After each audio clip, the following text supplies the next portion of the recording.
Humihiling ngayon ng tulong ang mga guro at estudyante ng isang eskwelahan sa Rodriguez, Rizal. Bukod kasi sa kapos sa gamit pang eskwela, ang mismong paaralan lumang-luma at nasisira na. Balitang hatid ni Rida Reyes.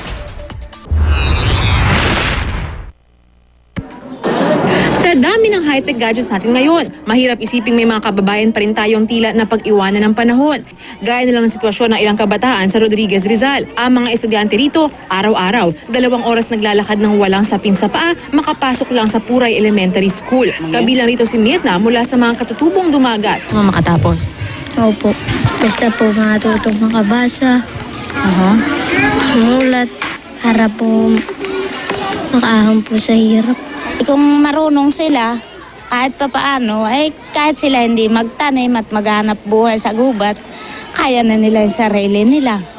Hindi magaya sa akin. Sa pag-uuling at pagtatanim ng saging nabubuhay ang mga katutubong dumagat. Walang kuryente, tubig at linya ng komunikasyon sa kanilang lugar. Kaya ang pag-aaral nila, pahirapan. Dahil wala po mabaon sa paaralan, usually po naghahanap buhay po muna sila, maghakot po ng uling para magkapera po. Para yung pera, maipambili po nila ng kagamitan nila sa paaralan. Bukod dito, problema rin ng mga guro ang naghihingalong classrooms. Kung hindi inaanay, nabubulok na ang mga kisame nito. Tumutulo po talaga. Tapos baka malaglag po yung kahoy, mabasa yung plywood, bumigat, malaglag po yung kahoy. Hindi na po safe yung mga pupils ko.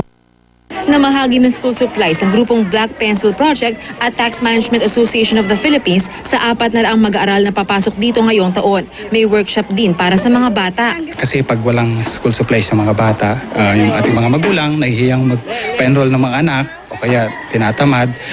So hopefully dun sa school supplies natin, natutulungan natin silang maging ready sa pasukan. Hirap man, pipilitin ng mga gurong maturuan ang mga bata. Sana lang daw, mapansin sila ng gobyerno at mabigyan ng tulong. Rida Reyes, GMA News.